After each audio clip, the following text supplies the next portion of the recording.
you have no idea how limitless it is when you're not afraid of what other people think or say.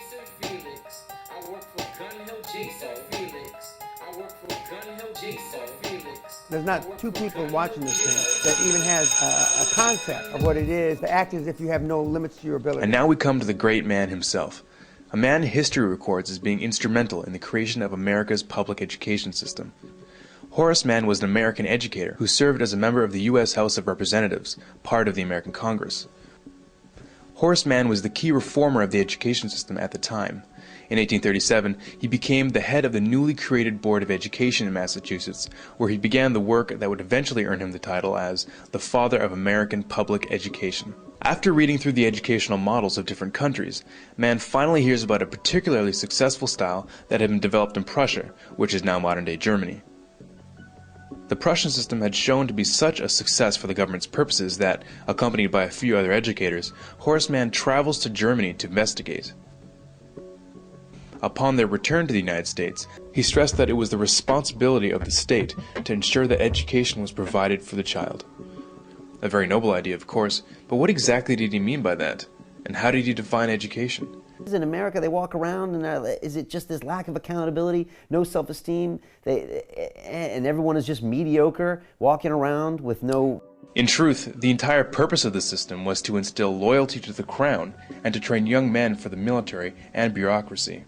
To do this, it was necessary to squeeze out all independent thinking from the masses. They lobbied heavily to have the Prussian model adopted. All in favor, say aye. Every individual had to become convinced at the core of their being. He is showing the future. It's right there in front of us. Influencing this new system from the beginning was Prussian philosopher Johann Gottlieb Fichte. Combining John Locke's view that the children are a blank slate and Rousseau's ideas on how to write on that slate, Prussia established an educational system that was considered scientific in nature. An important part of the Prussian system was that it defined for the child what was to be learned, what was to be thought about, and how long to think about it. In order to have an efficient policy-making class and a subclass beneath it, it was believed that one had to remove the power of most people to make sense out of the available information.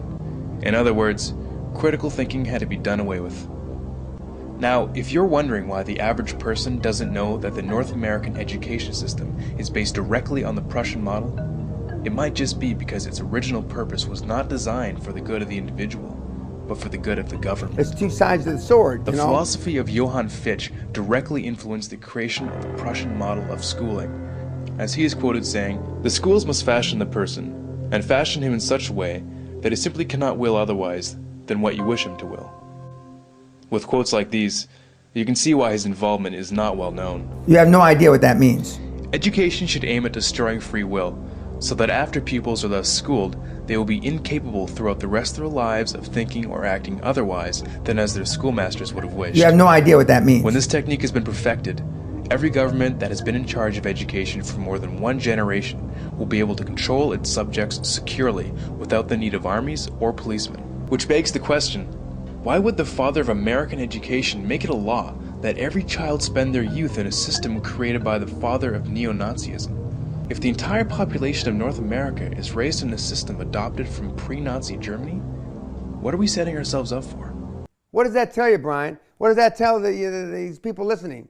That was a very strange and fascinating live thing to watch. What was happening there? What do we see with all of this?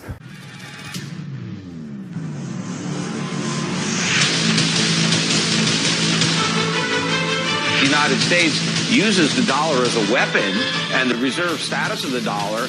Other countries don't like this. And so to the extent that they can move away from the dollar, we're going to replace, the dollar.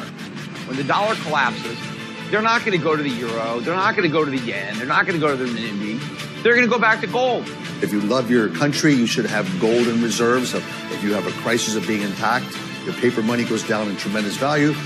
Time has proven that precious metals are a good store of value, something you can even leave behind for future generations. 3. If something like a revolution occurs in your country, you can simply take your precious metals and leave, whereas assets such as real estate will have to be left behind because they're not portable. You shouldn't expect it to do more than keep up with inflation in the long run. Precious metals are assets you choose for wealth preservation rather than enhancement.